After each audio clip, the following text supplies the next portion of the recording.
Jadi rumah tu akan hidup. Hidup kerana apa? Kerana ada orang zikrullah di dalamnya. Jadi tuan-tuan, muslimin, muslimat yang dirahmati Allah, jangan kamu jadikan rumah kamu itu kuburan.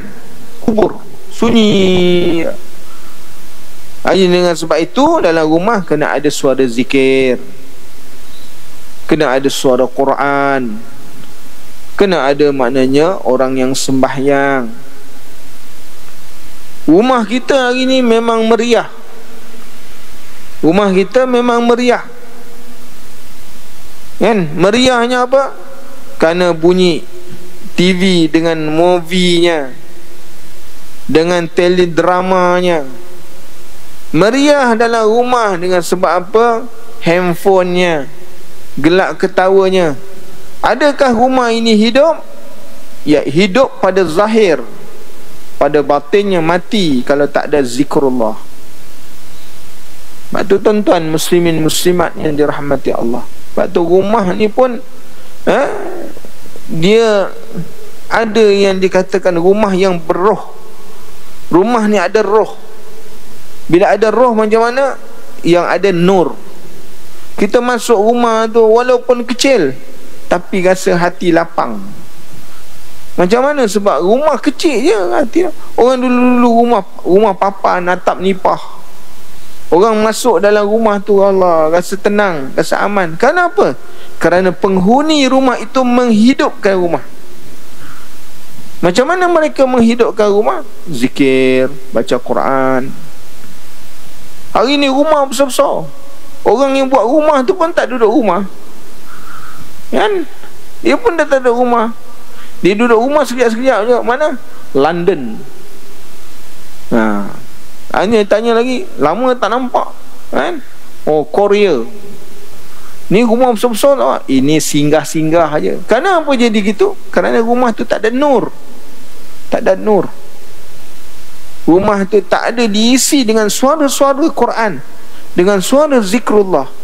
Sebab tu orang yang duduk tu panas je. Rumah aircon banyak, tapi panas juga. Dia nak duduk tempat lain. Orang dulu rumah kecil-kecil, tuan-tuan, kan? Ada rumah tengah, ada rumah segambi, ada rumah dapur. Ruang tengah, ruang segambi, ruang dapur. Orang kalau naik rumah tu berembat, berenjut. Tapi orang-orang yang dalamnya, Allah, tenang. Tidur di mana-mana, letak je lelap. Hari ni pasang aircon pun tak lelap. Sebab apa? Kena bayar bil banyak. Tuan-tuan, muslimin dan muslimat yang dirahmati Allah, sebab tu kita kena tengok, tuan-tuan, kan? Macam mana rumah ni nak dihidupkan.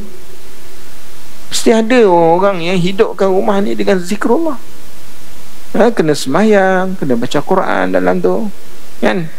Ni rumah bunyi lagu, kan? Berdentam-dentum rumah tu bunyi lagu. Meriah tak? Meriah pada zahir meriah, tapi hakikatnya rumah ni seperti mana kubur. Jadi kita kena ingat pesan Nabi SAW, kan? Rumah-rumah yang mana tak dibacakan Quran di dalamnya, maka syaitan akan masuk dalam rumah tu. Syaitan akan masuk di dalam rumah-rumah yang tidak ada suara Quran, yang tak ada suara zikir di dalamnya. Syaitan akan masuk. Bila kita baca Quran ini, tuan-tuan, dalam rumah itu dipagar. Dipagar secara apa? Makna secara kinayah.